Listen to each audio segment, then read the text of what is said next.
All right, so Mike, baseball collector is running a little contest, looking for a response video as it pertains to hobby pet peeves. Now, I don't want to enter the contest, but I'm going to use it as an excuse to make this video because, man, do I have a few things that have always frosted my ass over the years. It could be just me, but maybe some of you also will agree with these things. I've written down a few points across both the eBay and YouTube hobby landscape. So, number one, eBay listings which feature the word centered in the auction title.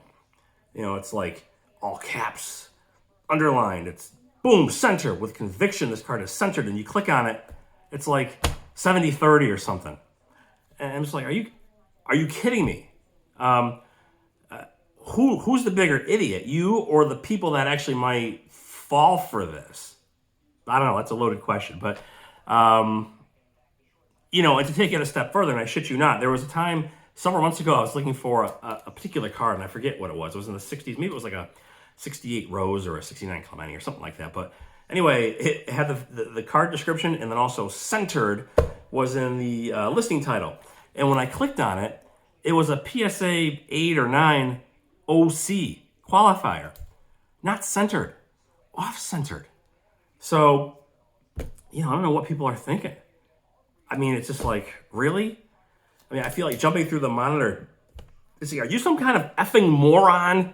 Centered when it's got an OC qualifier? Anyway, the other thing too, some of these listings, they're going to have the card description, and then they'll say invest. Like, okay, invest. Like, blah, blah, blah, blah, blah, blah, invest. What? What do you mean? Invest what? Oh, hey, thanks for the hot tip. I'm going to buy that card now because you wrote invest in it. Stupid. You know, I give people the benefit of the doubt that they could think for themselves, okay? So, you know, you don't need to tell someone to invest. And along the same lines, my next point here is, you know, and I know some people do this. It's benign, but it's I don't know. I just find it somewhat annoying because, again, going back to let people do what they want to do. Rate, comment, subscribe. You'll never hear me say that. Never said it.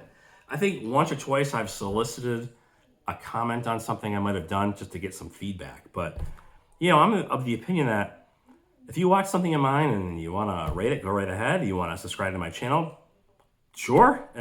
Whatever you want to do. Totally up to you. I have Instagram. I've been doing it for several months now. And I put the little, the logo thing in my YouTube profile. But you're never going to hear me say, be sure to follow me on Instagram. Be sure, but be sure to like and subscribe and follow. Why? Who the fuck are you? You're a nobody, all right? So I'm a nobody. So that's why I don't say that stuff. I don't know. It's just like, I think people can think for themselves. I give people the benefit of the doubt. So it's not necessarily to tell people what to do, I guess, in regards to, you know, what cards to buy and what isn't centered and whether or not they should be, you know, subscribing and following you on social media platforms. All right, this other one here is I've always kind of poked fun at the dopey video thumbnail, which is so lame. Like, it's one thing if the YouTube software captures your visage, you know, maybe in the middle of making a point, and that's your thumbnail. It's a whole other level of lame when you actually go out of your way to pose for the thumbnail and then have like a stupid expression on your face. Like, in what world is that cool, clever, and not just absurd?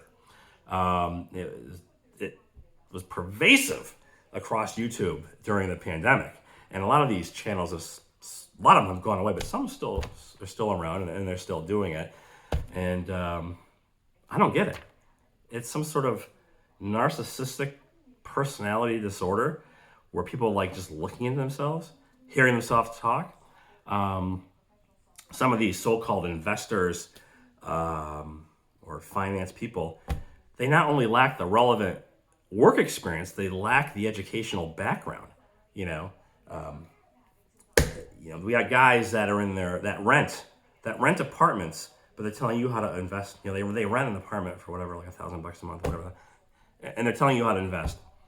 If they know what they're doing, why the hell are they renting an apartment? Why don't they own a home? And then just, I don't know. It's just stupid. And when I've done it a couple of times. I did it with Joe, Silver Jackify, and the intent was to be satirical. And I hope people got that. And I think they do, because we look absolutely ridiculous in that one thumbnail that we put up every time we do sort of a joint video together. I know other people have done it, and you can tell that they're being satirical, but there are those that do it because they think it's part of their shtick, and they think it looks good, and it doesn't.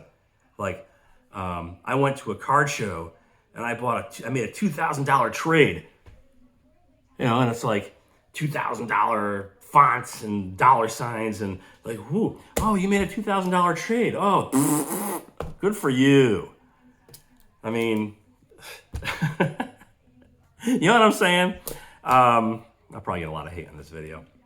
And just people that, I don't know, they make a dumb expression. It's getting to be the point where you just look at yourself.